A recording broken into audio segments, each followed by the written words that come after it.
Bismillahirrahmanirrahim. Assalamualaikum warahmatullahi wabarakatuh.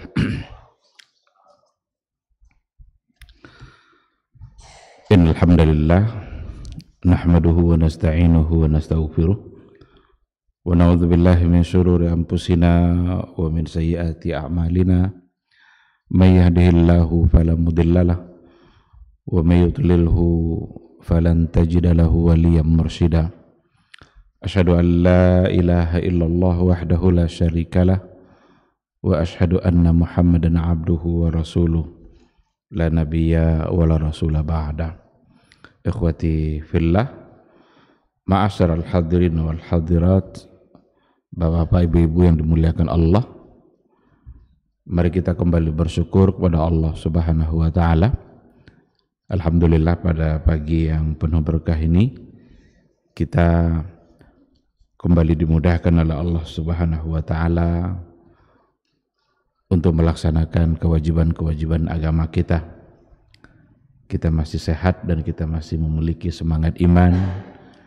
Nikmat iman dan nikmat sehat itulah yang membuat kita bisa hadir di rumah Allah yang mulia ini pada pagi hari ini. Mudah-mudahan apapun yang kita dapatkan dari Allah Subhanahu wa taala, jangan sampai nikmat yang diberikan oleh Allah itu kita gunakan untuk menambah jumlah dosa. Banyak orang yang diberikan nikmat sehat, tetapi nikmat sehat itu habis untuk menambah jumlah dosa. Banyak orang yang diberikan berbagai macam bentuk kebaikan-kebaikan oleh Allah Subhanahu wa taala, tapi terkadang sayang sekali hanya digunakan untuk bermaksiat. Mudah-mudahan kita semua adalah hamba-hamba Allah yang bersyukur. Orang yang bersyukur itu adalah orang-orang yang menggunakan semua nikmat Allah untuk mendekatkan diri kepada yang memberikan nikmat. Sama-sama kita juga harus memperbanyak salawat dan salam untuk Rasulullah sallallahu alaihi wasallam. Allahumma salli ala Muhammad wa ala ali Muhammad. Mudah-mudahan kita adalah umat beliau yang senantiasa bangga untuk berada di atas sunnahnya. Mudah-mudahan kita semua adalah termasuk ke dalam kelompok orang-orang yang selalu berupaya untuk berada istiqamah di atas jalan yang telah beliau ajarkan sampai akhir hayat nanti. Kita berharap mudah-mudahan semua itu bisa menjadi bukti nyata bahwa kita adalah mencintainya, dan mudah-mudahan cinta kita kepada beliau membuat kita bisa selamat di hari mahsyar. Ikhwati fillah, ma'asyaral hadirin wal hadirat, rahimani Allahu wa iyyakum. Kembali pada pagi hari ini kita akan melanjutkan kajian Al-Usulus Salasah,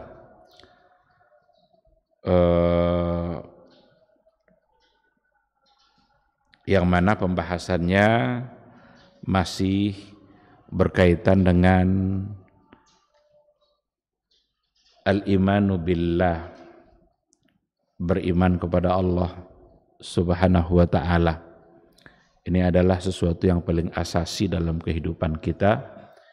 Kalau kesempurnaan iman kepada Allah sudah kita miliki, atau iman kita kepada Allah itu sudah benar-benar kita pahami secara baik, maka itu insya Allah membuat kita mudah untuk memahami perkara-perkara iman yang lainnya. Kita katakan dulu bahwa pada saat kita mengakui beriman kepada Allah Subhanahu wa taala, maka di dalam pengakuan iman kepada Allah itu ada pengakuan terhadap 4 perkara. 3 perkara sudah kita sampaikan dan akan kita coba lanjutkan penjelasannya. 4 perkara yang dimaksud itu adalah, kalau kita sudah mengakui beriman kepada Allah, berarti yang pertama sekali kita harus percaya dan beriman akan adanya Allah. Dan yang kedua, kalau seandainya kita sudah benar-benar berkata iman kita kita mengatakan bahwa kita beriman kepada Allah, maka berarti itu artinya kita percaya kepada rububiyahnya Allah Subhanahu wa ta'ala. Sedangkan pada poin yang ketiga, beriman kepada Allah itu artinya adalah kita beriman kepada uluhiyahnya Allah. Sedangkan yang keempat adalah ketika kita berkata beriman kepada Allah, maka berarti kita mesti beriman kepada al-asma was sifat, kepada nama-nama dan sifat-sifat yang dimiliki oleh Allah Subhanahu wa ta'ala, yang disampaikan oleh Allah di dalam Al-Qur'annya atau disampaikan oleh Rasulullah sallallahu alaihi wasallam di dalam hadis-hadisnya. 1, 2, dan 3 itu kita sudah berikan penjelasannya. Hanya saja di pagi ini saya ingin menambah penjelasan yang berkaitan dengan al-imanu bil uluhiyah, beriman dan percaya kepada uluhiyah, tauhid uluhiyah. Para ulama juga membahasakan tauhid uluhiyah ini dengan tauhidul ibadah. Tauhidul uluhiyah ketika dibahasakan dan bahasa yang lain tauhidul ibadah, maka artinya adalah ifradullahi ta'ala fil ibadah fi jami'i anwa'iha. Bagaimana kita senantiasa mengesahkan Allah di dalam semua ibadah kita, di dalam semua jenis ibadah yang kita lakukan, apapun itu ibadahnya. Maka kita harus mengesahkan Allah, dan harus tujuan kita hanyalah untuk Allah Subhanahu wa ta'ala. Ifradullah fil ibadah. Dan tauhidul uluhiyah seperti ini punya kedudukan yang sangat tinggi. Ini akan kita coba insya Allah berikan penjelasannya, bagaimana para ulama memberikan penjelasan tentang manzilatu tauhidul uluhiyah, kedudukan tauhid uluhiyah. Karena ini adalah tauhid yang paling menentukan, seperti yang juga sudah pernah kita berikan penjelasannya, yang akan membedakan umat Islam nanti dengan yang selain Islam itu ada pada tauhidul uluhiyah, bukan pada tauhid rububiyah. Kalau kita masih ingat dulu kita katakan bahwa tauhidur rububiyah, bagaimana kita mengesahkan Allah, meyakini bahwa Allah itu satu dalam rububiyah. Dia sebagai khalik. Rububiyah itu ketika kita wajib meyakini perbuatan-perbuatan yang hanya bisa dilakukan oleh Allah Subhanahu wa ta'ala. Seperti Dia yang menciptakan, Dia yang mengatur alam, Dia yang memberikan rezeki, Dia yang mengatur, itu adalah bagian dari rububiyah. Orang-orang Nasrani, orang-orang Yahudi, orang-orang jahiliyah pada masa dahulu, ketika ditanya siapakah yang menciptakan langit dan bumi ini, man khalaqas samawati wal ard la yaqulunna Allah, mereka mengatakan bahwa yang menciptakannya adalah Allah Subhanahu wa ta'ala. Dan itu artinya mereka meyakini bahwa yang menciptakan adalah Allah. Tetapi keyakinan semata-mata meyakini bahwa Allah sebagai khalik saja ternyata belum bisa membuat mereka disebut sebagai seorang muslim. Oleh karena itu, yang akan membedakan nanti antara umat Islam, antara yang muslim dengan yang bukan muslim, itu sesungguhnya ada pada tauhidul uluhiyah, tauhidul ibadah. Ketika mereka mengesahkan Allah Subhanahu wa ta'ala dalam ibadahnya, ketika mereka melakukan kebaikan-kebaikan ibadah apapun, di mana tujuannya adalah untuk Allah Subhanahu wa ta'ala. Mereka sujud, sujudnya hanyalah untuk Allah. Mereka menyembelih, menyembelihnya hanyalah untuk Allah. Menyembelih tidak boleh dilakukan kecuali hanya atas nama Allah Subhanahu wa ta'ala. Oleh karena itulah dalam sembelihan itu kita mengucapkan Bismillahi Allahu Akbar. Bismillahi Allahu Akbar. Karena kalau tidak nanti berarti dia masuk ke dalam salah satu dari yang diharamkan oleh Allah Subhanahu wa ta'ala. Hurrimat alaikumul maitatu waddamu wa lahmul khinzir wa ma uhilla bihi li ghairillah. Jadi salah satu dari yang diharamkan itu adalah hewan-hewan yang ketika dia disembelih, disembelihnya bukan tujuannya untuk Allah Subhanahu wa ta'ala. Maka az-zabhu itu adalah ibadah, dan ibadah mestilah lillah. Dan ini masuk dalam kelompok tauhid al-uluhiyah. Oleh karena itu, kedudukan tauhid uluhiyah itu sangat menentukan dalam kehidupan seorang muslim. Disinilah nanti perkara-perkara akan bermunculan, akan masalah-masalah akan timbul ketika kita tidak lagi memberikan ibadah kita hanya semata-mata untuk Allah Subhanahu wa ta'ala. Ketika ada orang melakukan sujudnya, sujudnya tidak lagi kepada Allah.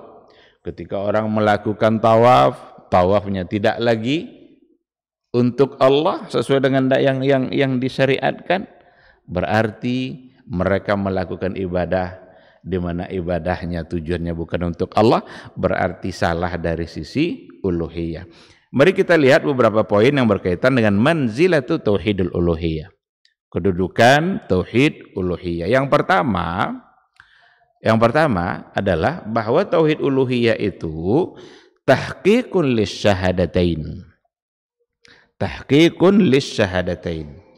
Tauhidul uluhiyah itu tauhid yang akan mewujudkan makna syahadatain.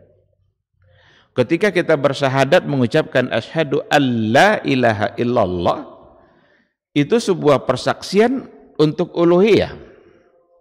Asyhadu alla ilaha illallah.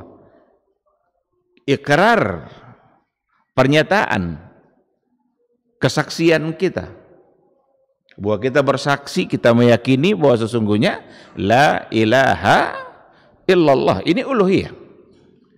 Ilah itu kalau diberikan penafsirannya oleh para ulama, la ilaha artinya adalah ma'bud bihaq, muta' bihaq, yang disembah dengan benar, yang hak, yang pantas untuk ditaati secara hak dan benar.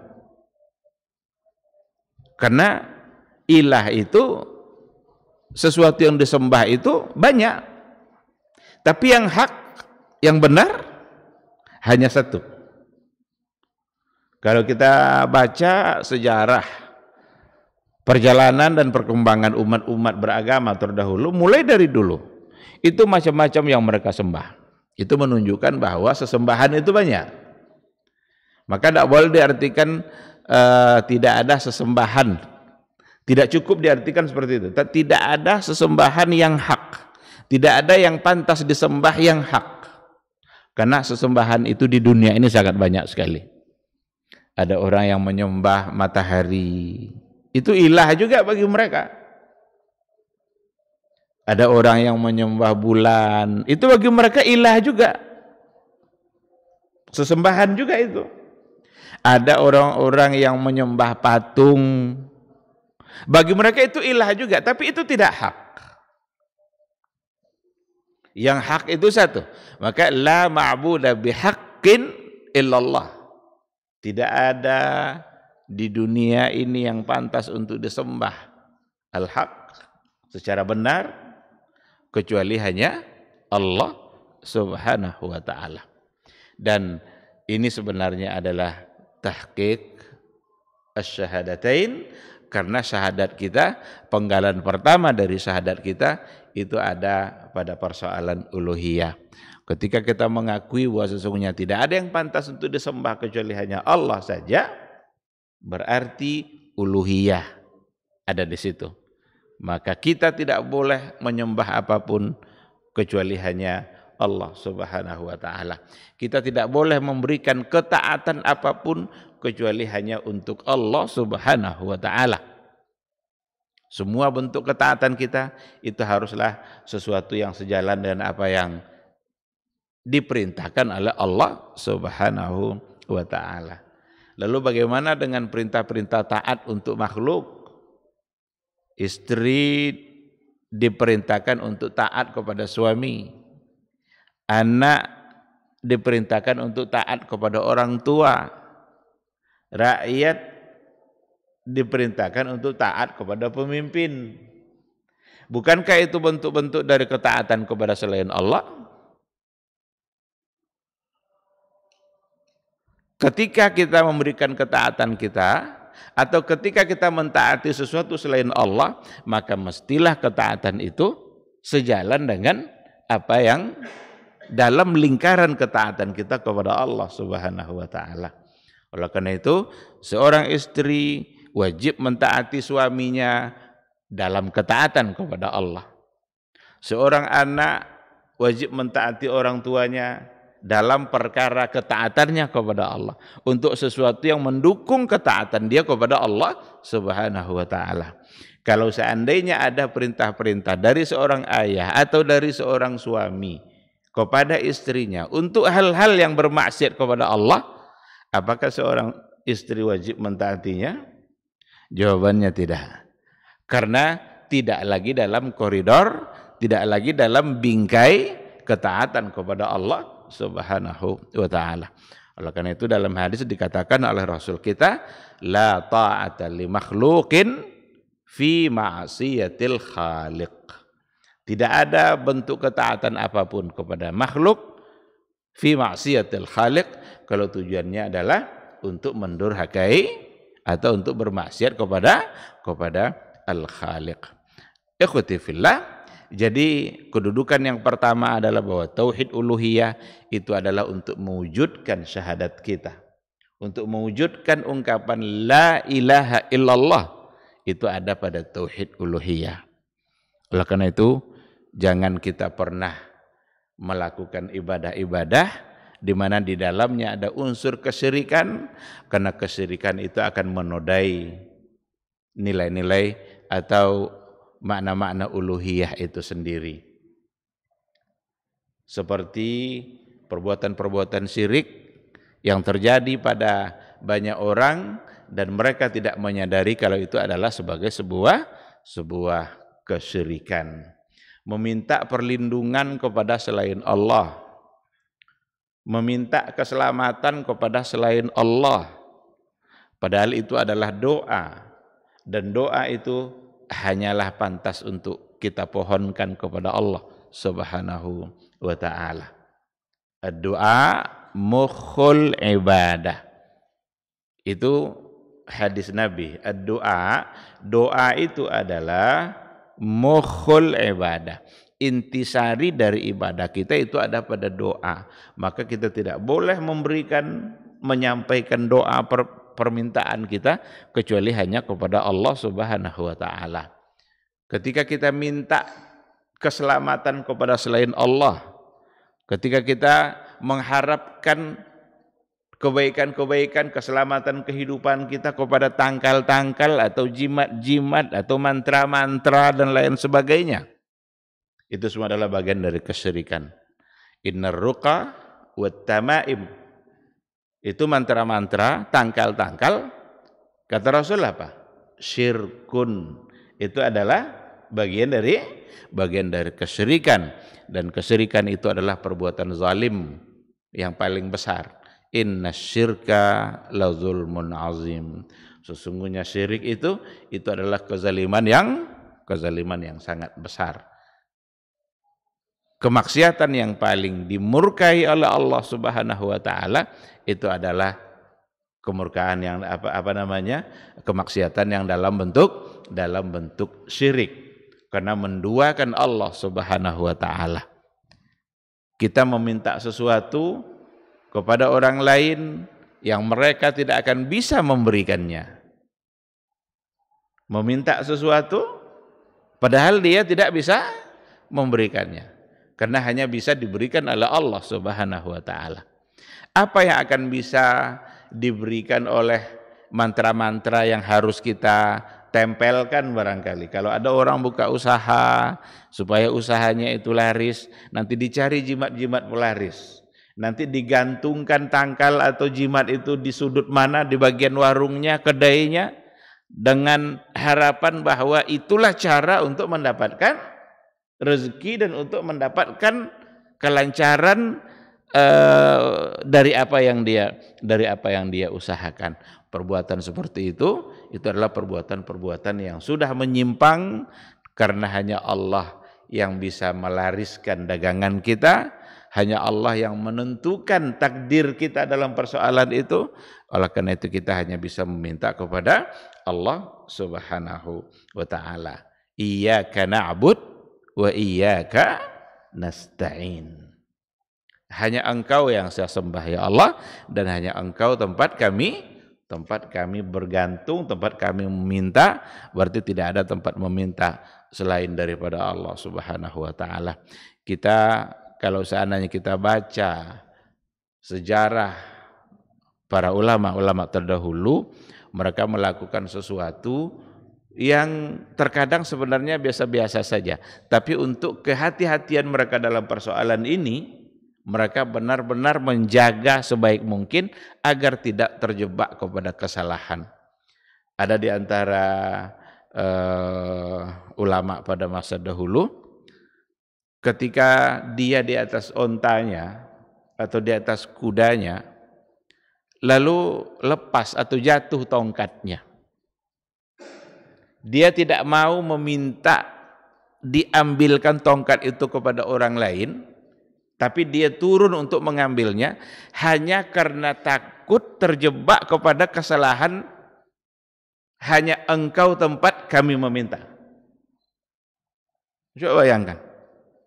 Kan iyyaka na'bud wa iyyaka nasta'in. Hanya Engkau tempat kami minta tolong. Jadi dia minta tolong ambilkan tongkat itu saja, dia tidak mau. Kenapa tidak mau? Takut tersalah nanti dan kena oleh ayat ini. Padahal kan biasa-biasa saja sebenarnya. Tapi begitulah mereka menjaga agar tidak terjatuh kepada kesalahan. Jadi kalau hal-hal yang seperti itu saja mereka jaga, apalagi untuk hal-hal yang lebih besar daripada itu. Dan itu tercatat dalam buku-buku sejarah para ulama, bagaimana mereka menjaga diri mereka agar tidak terjebak kepada satu kesalahan meskipun kecil, atau bahkan mungkin itu tidak salah. Tetapi bagi mereka ada kekhawatiran jangan-jangan itu ternyata adalah bagian dari penyimpangan dari apa yang ada pada ayat itu. Seperti juga Imam Ahmad, kalau seandainya dia menderita sakit, dia sangat menghindarkan dirinya untuk mengucapkan atau mengatakan, kita kan kalau sakit, kalau apa kan aduh gitu. Sering kita mengucapkan itu. Imam Ahmad paling menjaga dirinya untuk tidak terucap oleh dia kata seperti itu. Kenapa? Karena dia khawatir ungkapan seperti itu jangan-jangan bagian dari ketidaksabaran dia dalam menghadapi musibah yang tadi itu. Padahal mungkin bagi kita kan biasa-biasa saja. Dia khawatir jangan-jangan itu bagian dari keluhan-keluhan yang jangan-jangan itu salah. Dan itu semua adalah gambaran dari kehati-hatian mereka untuk menjaga diri dari sekecil apapun dari hal-hal yang tidak baik. Karena kalau sudah terjatuh diri kita kepada hal-hal yang tidak baik meskipun kecil, itu khawatir nanti akan terjatuh lagi kepada yang lebih besar. Ikhwati fillah, jadi manzilah yang pertama, kedudukan yang pertama dari tauhid uluhiyah itu adalah tahqiq lisyahadatain, untuk mewujudkan syahadat yang memang sudah kita ucapkan.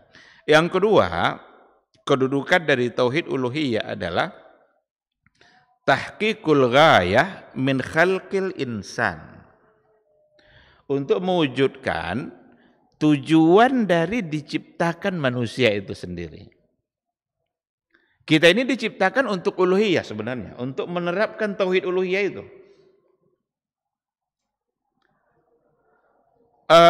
Ketika dikatakan wa ma khalaqtul jinna wal insa illa liya'budun, tidaklah kami ciptakan jin dan manusia itu illa, kecuali liya'budun.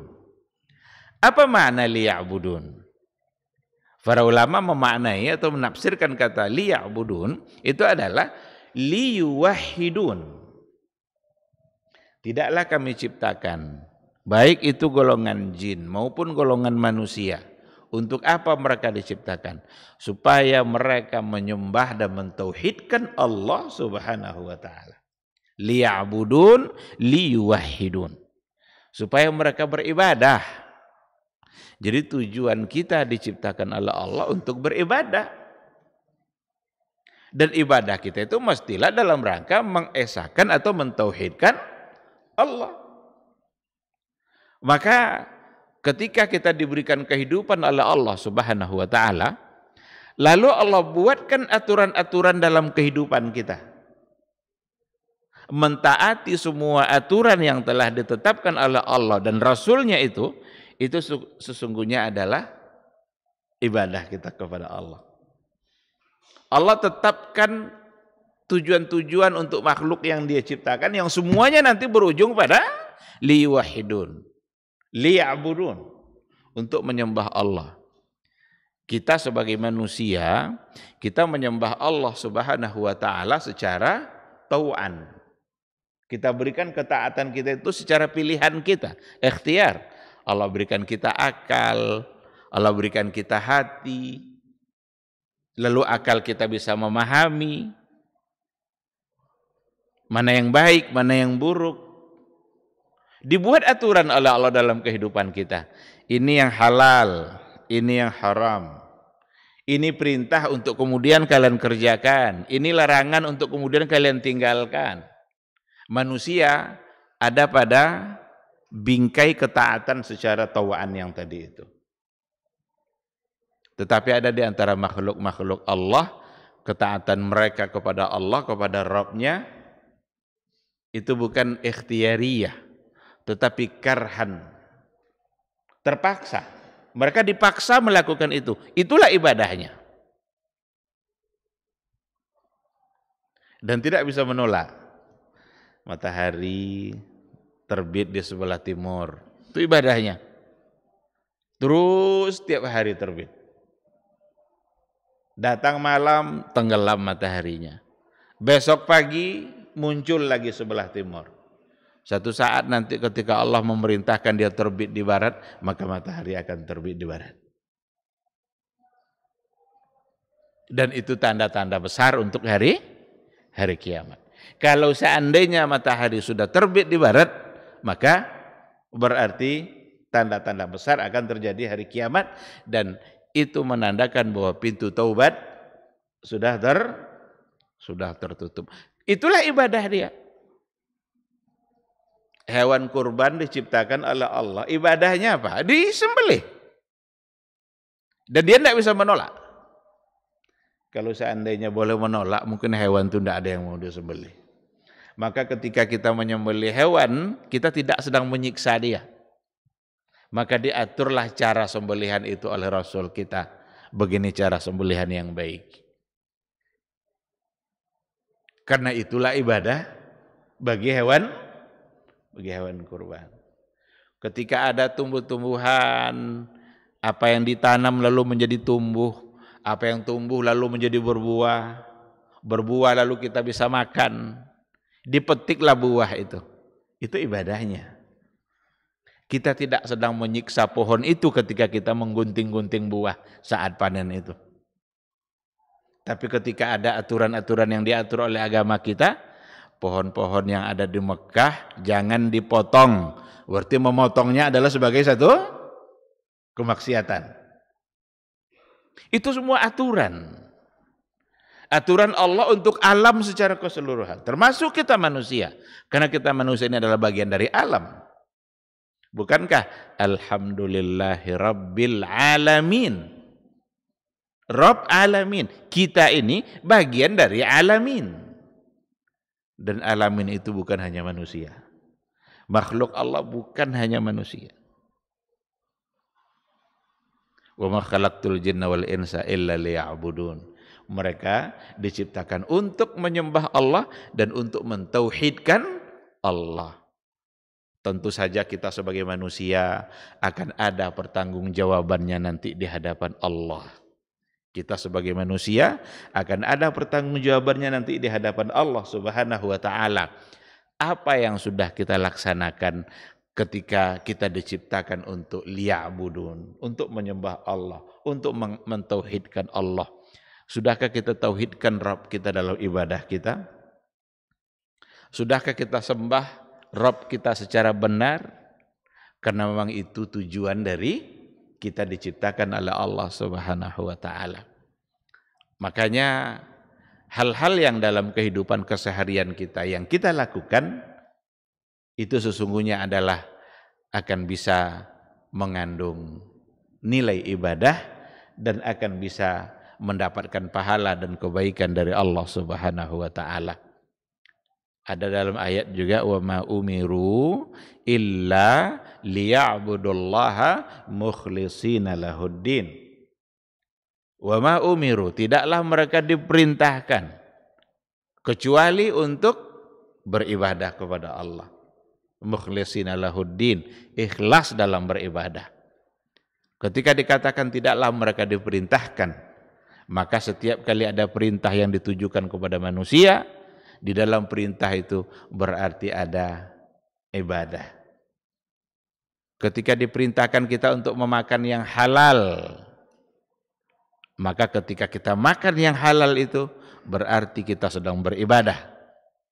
Sebab pada saat kita memakan hal-hal yang diharamkan oleh Allah, berarti kita bermaksiat kepada Allah Subhanahu wa taala.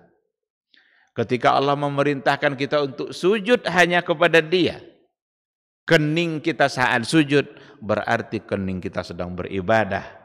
Sebab kalau seandainya kening kita sudah tidak lagi sujud, berarti dia sedang bermaksiat kepada Allah Subhanahu wa taala. Ketika Rasul kita memerintahkan kita untuk hadir ke masjid, maka datanglah kita menuju rumah Allah. Langkah kita menuju rumah Allah itu sesungguhnya adalah ibadah, dan semua itu akan dinilai dengan akan diberikan balasan-balasannya sesuai dengan apa yang sudah ditetapkan oleh Allah dan oleh Rasulullah sallallahu alaihi wasallam. Oleh karena itu, ikhwati fillah, tauhid uluhiyah itu sesungguhnya adalah untuk mewujudkan tujuan kenapa kita diciptakan oleh Allah. Kenapa manusia ini diciptakan oleh Allah Subhanahu wa taala. Maka jangan sampai salah. Kalau kita sudah salah pada uluhiyah kita, berarti kita sudah melakukan penyimpangan dari tujuan sebenarnya kita diciptakan oleh Allah Subhanahu wa taala itu. Sedangkan pada poin yang ketiga dikatakan bahwa jami'ur rusul da'au ila tauhidillah wa ikhlasil ibadati lahu. Semua rasul, nabi dan rasul secara keseluruhan, semua mereka mengajak ila tauhidillah, mengajak kepada tauhid, mengesahkan Allah, wa ikhlasul ibadah lahu, dan mengajak kepada mengikhlaskan ibadah yang hanya untuk Allah. Oleh karena itu, tauhidul uluhiyah itu dakwah semua nabi dari dulu. Dari awal sampai nabi yang terakhir. Ajakan mereka adalah pada tauhid uluhiyah. Itu yang asasi. Oleh karena itu, ketika ada orang-orang yang tidak mau menerima pembagian tauhid yang tiga ini, yang salah satunya adalah uluhiyah, dianggap pula nanti pembagian yang tiga itu pembagian yang menyimpang, yang sama dengan trinitas. Karena ada orang-orang sekarang yang mengatakan seperti itu. Katanya itu tauhid yang tidak benar. Itu tauhid yang tidak ada landasannya. Dianggap sebagai tauhid yang tidak punya dasar. Padahal tauhid uluhiyah sebagai sebuah tauhid itu adalah dakwah, ajakan yang datang dari semua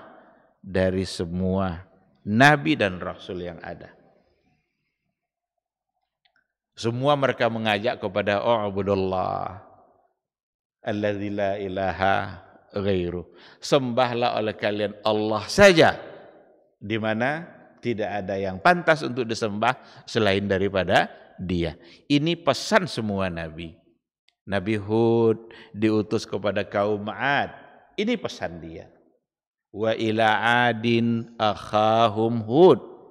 Kepada kaum 'Ad Allah utus saudara mereka Hud. Pesannya apa? U'budullah. Kepada kaum Tsamud Allah utus nabi. Berbagai macam bentuk kabilah-kabilah yang ada pada masa dahulu, ada nabinya yang diutus oleh Allah. Dan pesan mereka sama, U'budullah.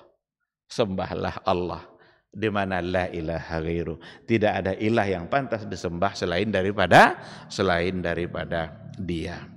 Nah, jadi pada poin yang ketiga, nampak oleh kita kedudukannya tauhid uluhiyah, karena itu menjadi bagian dari dakwah, bagian terpenting dari dakwah semua rasul, yang tentu saja termasuk Rasulullah Sallallahu Alaihi Wasallam, yang bukan hanya diutus untuk satu kaum saja, tapi diutus untuk semua umat yang ada.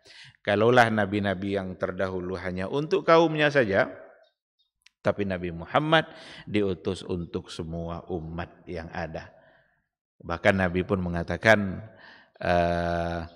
seandainya Nabi Musa masih hidup, maka dia akan ikut saya. Berarti umat Nabi Musa kalau ada yang masih hidup harus mengikuti apa yang disampaikan oleh Rasulullah Sallallahu Alaihi Wasallam. Pada poin yang berikutnya yang menunjukkan tingginya kedudukan tauhidul uluhiyah itu adalah bahwa tauhidul uluhiyah sababun lidukhulil jannah wan najati minan nar. Itu adalah sebagai sebab yang membuat kita bisa masuk surga dan yang membuat kita bisa selamat dari nerakanya Allah Subhanahu wa taala.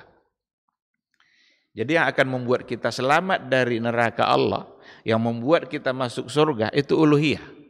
Keyakinan kita pada uluhiyahnya Allah. Bukan semata-mata pada rububiyah. Kalau semata-mata pada rububiyah, maka orang-orang jahiliyah dulu akan selamat dari nerakanya Allah. Maka petinggi-petinggi Quraisy dulu yang tidak mau mengucapkan la ilaha illallah, tapi mereka percaya kalau Allah sebagai Khalik. Percaya mereka pada rububiyah. Rububiyah belum menyelamatkan kita dari neraka Allah.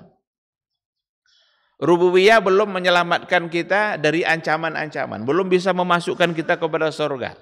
Karena orang-orang jahiliyah dulu, sekali lagi, kalau ditanya siapa Allah, siapa yang pencipta mereka, mereka jawab Allah. Dan itu rububiyah. Mereka tahu kalau yang memberi rezeki itu juga adalah Allah. Cuma pada uluhiyah mereka yang bermasalah. Oleh karena itu sababun lidukhulil jannah. Sebab kita bisa masuk surga itu adalah uluhiyah. Maka jangan sekali-kali kita menyimpang dan tersalah pada uluhiyah. Maka dalam sebuah hadis dikatakan oleh Rasulullah sallallahu alaihi wasallam, "Man mata la yusyriku billah dakhalal jannah." Man mata, barang siapa yang mati, barang siapa yang wafat, la yusyriku billah, dia tidak berbuat syirik kepada Allah, dakhalal jannah, dia pasti masuk surga. Berarti yang tidak syirik masuk surga, yang syirik tentu lawannya masuk neraka. Dalam Al-Quran juga allazina amanu walam yalbisu imanahum bizulmin ulaika lahumul amnu wahum muhtadun. Orang-orang yang beriman dan mereka tidak mencampuri imannya itu dengan kezaliman. Kezaliman di situ artinya adalah syirik. Ulaika lahumul amnu, orang-orang seperti itulah yang akan selamat, aman, tenang di mahsyar kelak, dan mereka adalah orang-orang yang mendapatkan petunjuk. Ikhwati fillah, ini beberapa poin sekira yang berkaitan dengan manzilah, kedudukan dari tauhid uluhiyah sebagai tambahan dari penjelasan yang dulu sudah pernah kita sampaikan terkait dengan al-iman bil uluhiyah. Sekira mungkin itu ya. Nanti kita sambung dengan pada poin yang keempat, yaitu al-asma was sifat, yang juga harus kita imani untuk Allah Subhanahu wa taala. Terima kasih. Ini mungkin kalau seandainya ada yang perlu untuk didiskusikan, dipersilahkan.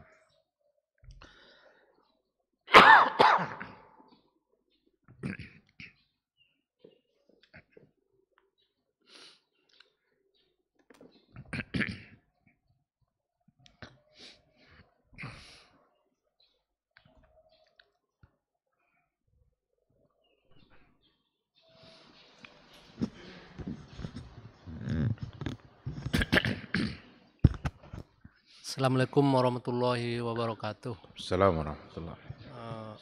Di sini kami ingin bertanya, Ustaz, di luar tema tentang safar. Ini kan safar. Kita kan pulang kampung. Sampai di kampung tuh berapa lama waktu kita tuh termasuk terhitung safar gitu. Seandainya kayak contohnya lebaran lah, habis lebaran. Iya. Berapa lamanya kita dihitung waktu safar situ gitu, atau selama di kampung tuh, atau 2 hari 1 hari gitu saya menginap di kampung gitu. Iya. Kalau kita safar menuju satu tempat untuk satu urusan, berapa lamakah kita kira-kira akan dianggap sebagai safar? Seperti kita pulang kampung, padahal itu adalah kampung kita sendiri. Apakah selama di sana kita akan ambil hukum safar?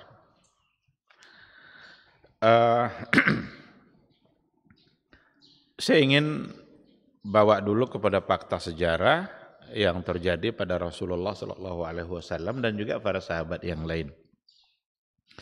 Rasulullah SAW ketika menuju satu tempat dari kota Madinah, menuju satu tempat berarti dia safar.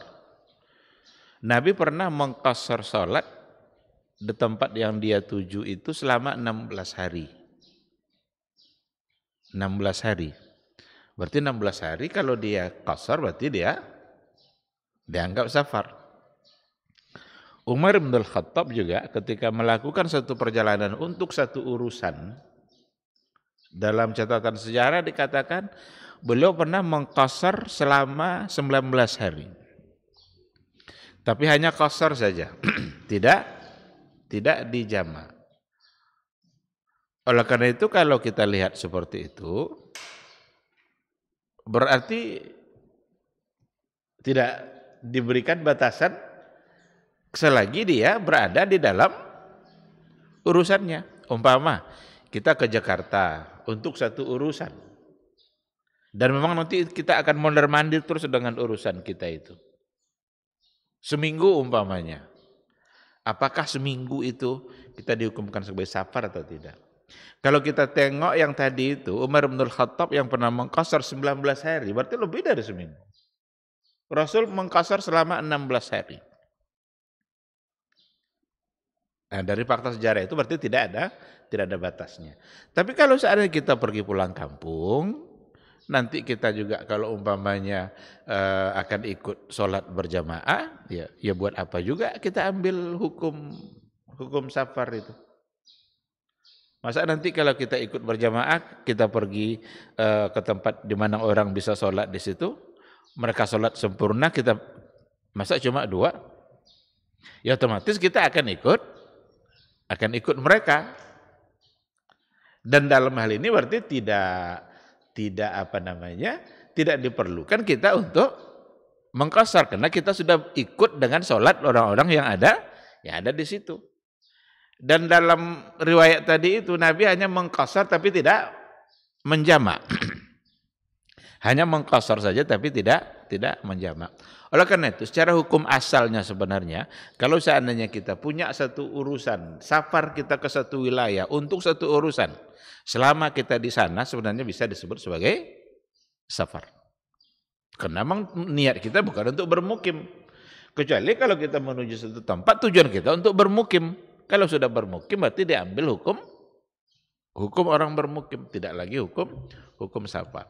Tapi kalau tujuan tertentu yang kalau selesai kita pulang, maka selama di sana sebenarnya kita bisa disebut sebagai safar. Ada yang membagi-baginya, tapi saya tidak ingat rincian pembagian itu. Ada yang membatasinya sampai 3 hari. Kalau sudah lewat dari 3 hari nanti, maka akan dihukumkan sebagai orang yang bermukim. Wallahu alam apa alasan yang dijadikan. Tetapi ada memang yang memberikan batasan seperti itu. Oleh karena itu, seandainya memang kita bisa untuk mengerjakan sholat secara sempurna, karena kita juga berjamaah, maka kita diminta untuk mengikuti imam-imam yang kita ikuti. Coba umpamanya orang pergi umroh ke Mekah, safar enggak tuh? Masa sampai di sana mau jamak qashar? Ngapain juga kita juga ke Masjid Nabawi, nanti orang sholat kita sholat, ngapain di qashar-qashar? Justru kalau nanti dianggap safar lalu kemudian jamak qashar, berarti enggak ke Masjid Nabawi dia jadi nanti kan? Cukuplah di hotel aja lah saya jamak qashar. Oleh karena itu walaupun statusnya disebut sebagai safar seperti itu, maka ketika keadaan memang dia itu mudah untuk mengerjakan sholat, ya tetap saja kerjakan sholat itu sesuai dengan keadaan yang dia ikuti. Tetapi secara hukum dulu Nabi pernah mengqashar 16 hari. Dipastikan itu berarti dia safar. Karena qashar memang hubungannya hanya dengan safar. Ya, kalau untuk satu urusan ya seperti yang dicontohkan tadi kan, ke Jakarta umpamanya atau ke Lampung atau kemana, dia akan berurusan terus. Silakan mau diambil hukum safar seperti itu. Karena diberikan keringanan hukum supaya dia terhindar dari kesulitan-kesulitan yang dia hadapi. Wallahu subhanahu wa ta'ala. Sholatnya kan kadang banyak tuh waktu subuh itu kan kunut terus tuh. Apa kita ikut imamnya terus atau bagaimana gitu? Yang Waktu sholat subuh. Terus? Kan kalau rata-rata kan berkunut tuh. Jadi kita ikut terus atau gimana? Ya. Kalau seandainya umpamanya kita mampir di sebuah masjid, lalu kita ikut imam dalam sholat subuh, ternyata imamnya kunut di waktu subuh itu. Dengan niat mengikuti imam, boleh kita ikuti kunut itu. Karena ittiba'an lil imam. Tapi kalau umpamanya di satu tempat di mana kita berada di situ, kita bermukim di situ kita terus untuk mengerjakan sholat subuhnya. Padahal barangkali kita adalah termasuk orang yang tidak meyakini adanya kunut. Kalau untuk hukum seperti itu, berarti tidak diikuti tidak apa-apa. Tapi kalau yang sifatnya insidental, kondisional, kebetulan dia mampir di satu masjid dan itu ada kunut, boleh diikuti. Dengan niat mengikuti imam kita, ittiba'an lil imam. Wallahu a'lam.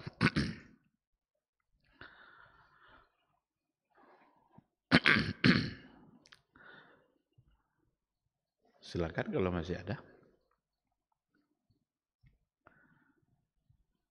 Baik, kalau tidak ada, saya kira kita cukupkan sampai di sini. Mudah-mudahan apa yang kita bahas bisa kita pahami. Semoga Allah Subhanahu wa taala selalu membimbing kita untuk istiqamah dan mengokohkan tauhid uluhiyah kita sehingga kita tidak terjebak kepada kesyirikan dalam bentuk apapun. Ketahuilah bahwa syirik itu perbuatan yang paling dimurkai oleh Allah dan hindarkan diri kita dari sekecil apapun bentuk syirik yang dilarang itu. Terima kasih. Subhanakallahumma wa bihamdika asyhadu an la ilaha illa anta astaghfiruka wa atubu ilaik. Wassalamualaikum warahmatullahi wabarakatuh.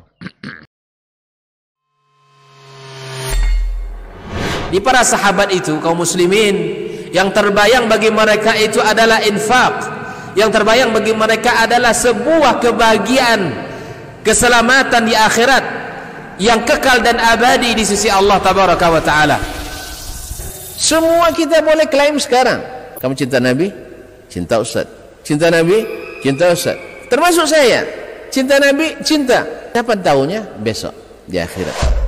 Maka apa kata Nabi sallallahu alaihi wasallam? Amalur rajuli biyadih. Penghasilan yang terbaik adalah pekerjaan yang dilakukan oleh seseorang dengan tangannya sendiri. Wa kullu bai'in mabrur, dan setiap jual beli yang mabrur. Ini aktivitas ini membantu saya di akhirat atau akan menyulitkan saya di akhirat? Kalau seandainya perbuatan itu ternyata akan menyulitkan kita di akhirat kelak, tinggalkan perbuatan itu.